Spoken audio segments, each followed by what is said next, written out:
দেশ জুড়ে পালিত হচ্ছে প্রজাতন্ত্র দিবস। দিল্লির কর্তব্য পথে মহাসমারোহে আয়োজিত হল প্রজাতন্ত্র দিবসের প্যারেড। জাতীয় পতাকা উত্তোলন করলেন রাষ্ট্রপতি দ্রৌপদী মুর্মু। এবারের প্রজাতন্ত্র দিবসে প্রধান অতিথি হিসেবে উপস্থিত ছিলেন ফ্রান্সের প্রেসিডেন্ট ইমানুয়েল ম্যাক্রন। ৭৫তম প্রজাতন্ত্র দিবসের প্যারেডে বিশেষ প্রাধান্য পাচ্ছে নারী শক্তি। আগে থেকেই চরম প্রস্তুতি ছিল দিল্লিতে। কড়া নিরাপত্তায় মোড়া ছিল দেশের রাজধানী। মোতায়েন বিপুল সংখ্যক জওয়ান, ছিল ১,০০০ সিসিটিভি ক্যামেরা।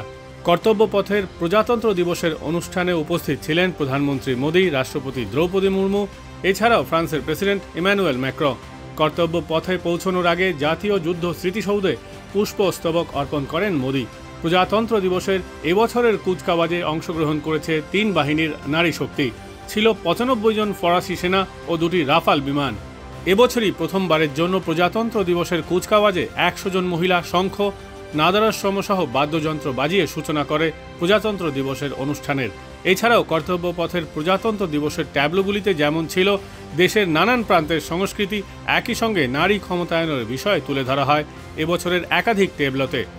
মণিপুরের ট্যাবলোতে দেখা যায় নারী শক্তিকে নৌকায় চড়তে, ওড়িশার ট্যাবলোতে দেখা যায় হস্তশিল্প ও তাঁত শিল্পে মহিলাদের ভূমিকা। এ সমস্ত অবদানের কথা তুলে ধরা হয় বিভিন্ন ট্যাবলোতে। Bureau report, Bengal hour.